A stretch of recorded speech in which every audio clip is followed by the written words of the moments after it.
পৃথিবী জুড়ে পালিত হচ্ছে world elderly abuse awareness day.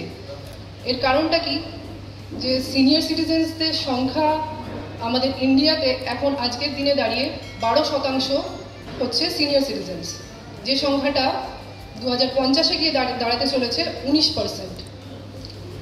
United নেশনসের সমীক্ষা অনুযায়ী 2050 সালে প্রতি 6 জনের মধ্যে একজন হবেন 65 বছরের ঊর্ধ্বে।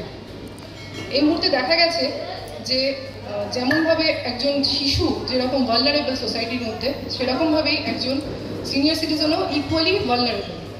তারা সম্মুখীন হন প্রতিদিন ইকোনমিক অ্যাবিউজ, নানান ধরনের ফিজিক্যাল মেন্টাল টর্চার তাদের ফ্যামিলি বা ডিফারেন্ট প্রতিষ্ঠানের মধ্যে যেখানে তাদেরকে রাখা হয়, সেই সব জায়গাতেও তারা সেটা প্রতিনিয়ত ফেস করে চলেছে। এই জন্য নানান ধরনের আইনি পরিষেবা যেমন তাদের দেওয়া হয়েছে, সেরকম অ্যাডমিনিস্ট্রেশনের থ্রু দিয়ে নানান ধরনের তাদেরকে আর্থিক সহযোগিতা বা হসপিটালে তাদের অ্যাডমিশনের জন্য সুবিধা, এইসব জিনিসগুলো করা হচ্ছে। সেই কারণে পুলিশের কাছে আপনাদের এনরোলমেন্ট এইগুলো করা হয়, যাতে আপনাদের বাড়িতে যদি কোনো ভাড়াটে থাকে, তারা যদি আপনাদের উপরে কোনো অত্যাচার করে বা আপনাদেরকে, অনেক সময় দেখা গেছে কলকাতাতে এরকম রিসেন্ট ইয়ার্সে অনেক কেসেস হয়েছে যেখানে দেখা গেছে যে সিনিয়র সিটিজেন্সদেরকে মার্ডার করে তাদের সম্পত্তি আত্মসাৎও করা হয়েছে। সেই ক্ষেত্রে ওদের সাথে যারা থাকে সিনিয়র সিটিজেন্সের কেয়ার গিভার বা টেনেন্টস, এদের রেজিস্ট্রেশনটা পুলিশের কাছে অত্যন্ত গুরুত্বপূর্ণ হয়ে গেছে। এই সব ক্ষেত্রে অনেক সময় সিনিয়র সিটিজেন্স, আপনারা যারা প্রেজেন্ট আছেন, তারা জানেন না যে আপনাদের কি করতে হবে।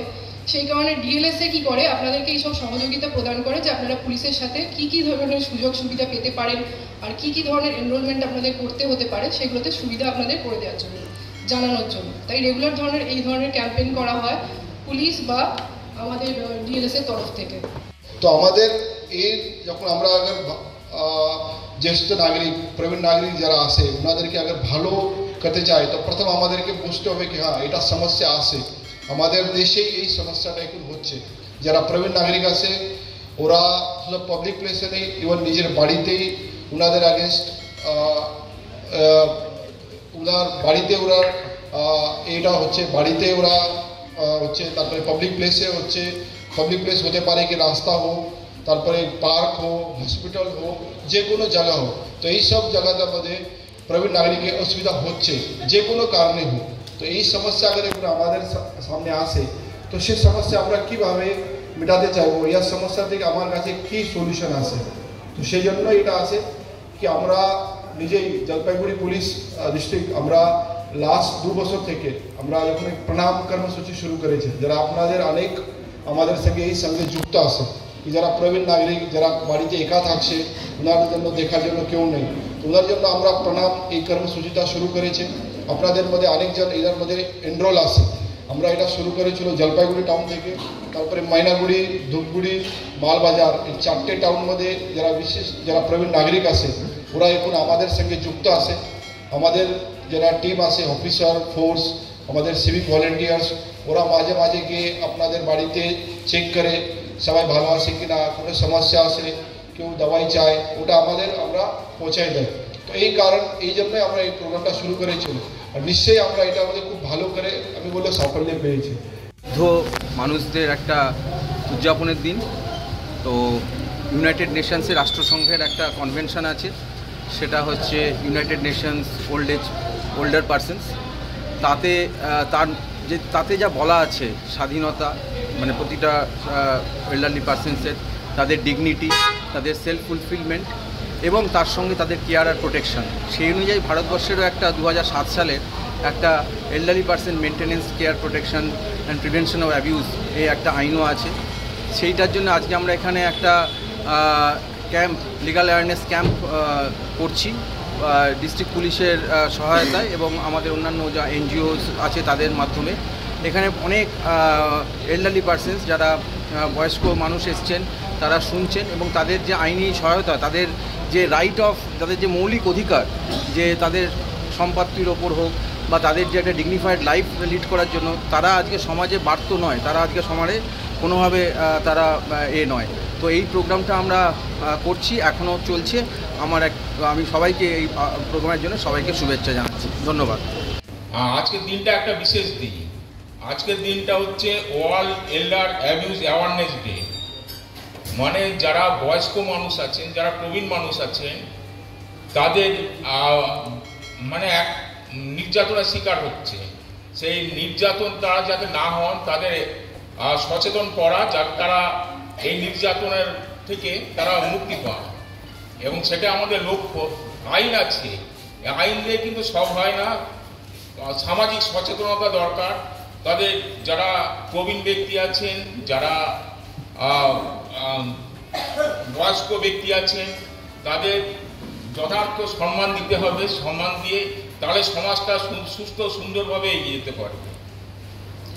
আমি এই ছুটির দিনে এই গরমের দুপুরে আসার জন্য, কষ্ট করে আসার জন্য আমি সেই ডিগনিটারি সকলকেই ধন্যবাদ জানাই, এবং তার সঙ্গে যে অডিয়েন্স আছে, যারা দর্শক যারা উপস্থিত আছেন এখানে, বেশিরভাগই হচ্ছেন প্রবীণ ব্যক্তি। তারা যে কষ্ট করে এসছেন আমাদের এই প্রোগ্রামকে সাফল্যমণ্ডিত করার জন্য, তাদের ধন্যবাদ জানাই। আমাদের ডিএলএসএ তৈরি হয়েছিল সংবিধানের 39 নম্বর ধারা অনুযায়ী। সংবিধানের 39 ধারা, সেখানে নির্দেশাত্মক কতগুলো নীতি আছে। ডিস্ট্রিক্ট লিগাল সার্ভিসেস অথরিটি থেকে অর্গানাইজ করা হয়েছে। আজকে আমরা পেয়েছি শ্রী সুরজিৎ দে, লর্নেড ডিস্ট্রিক্ট জাজ, Jalpaiguri; Shri খন্ডবালে Umesh Ganpat, IPS, superintendent of police, Jalpaiguri; Shrimati Sudeshna Samanta, learned civil জাজ, junior division, Jalpaiguri; Shri Anupam Sarkar, secretary, DLSA. সাথে রয়েছেন Shri Kallol Ghosh, chief legal add, defence council, DLSA. আমাদের মধ্যে আরও উপস্থিত হবেন Shri Tamajit Chakraborty, sub divisional officer, সদর, জলপাইগুড়ি; আর শ্রী সৈকত চ্যাটার্জি মহাশয়, ভাইস চেয়ারম্যান, জলপাইগুড়ি মিউনিসিপ্যালিটি।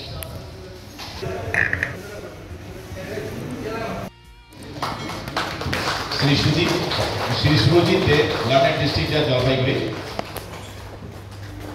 উত্তরীয় পড়িয়ে পরবর্তী Shri Khandwale Umesh Ganpat, IPS, superintendent of police, Jalpaiguri; Shrimati Sudeshna Samanta, learned civil জাজ; শ্রী অনুপম সরকার, সেক্রেটারি, রামপুর।